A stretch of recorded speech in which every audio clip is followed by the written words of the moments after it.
జీవితంలో, మా వ్యక్తిగత జీవితంలో అనేక మాత్రం మేము విన్నాం మాటలు. ఈరోజు ఎవరైతే అన్నారో వారి దగ్గర పిలిపించుకొని ప్రార్థన చేయించుకుంటాం. దేవుడు చెప్తామా హల్లెలూయా. ఎందుకంటే కొన్నిసార్లు ఎవరు మనం ఆదరించలేరు, ఎవరు మన మాట వినరు, సహాయం చేస్తా అన్నవారు విడిచిపెట్టి వెళ్ళిపోతూ ఉంటారు. కానీ నా ప్రభు ఆదరించే దేవుడుగా ఉన్నాడు ఆయన. నా ప్రభు ఎప్పుడు వెలివేసిన దేవుడుగా లేడు ఆయన. నేను ఎప్పుడు ఒక మాట ఇష్టపడతా ఉంటాను, మనం ప్రభువుని వదిలేస్తే కానీ ఆయన మనం వదిలేడు. మనం వదిలేసి ఉంటాం ప్రభుని, ప్రార్థన చేయకుండా ఉంటాం, మన విశ్వాసంలో నుంచి తప్పిపోతాం. కానీ ఆయన ఎప్పుడు మనం విడిచిపెట్టే దేవుడు కాదు.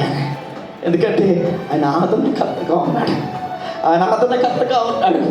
ఈరోజు నాకు ఎట్లా ఉన్నా కానీ అందరూ వదిలేశారా, నేను అందరూ అవమానపరుస్తున్నారా, ఒంటరిగా మిగిలిపోతున్నావా, ఏం అర్థం కావట్లేదా? నువ్వు దేవుని దగ్గర ఆదరించే దేవుడిగా ఉన్నాడు. ఆ పరిశుద్ధాత్ముడు ఎప్పుడు కూడా ఆదరిస్తూ ఉంటాడు.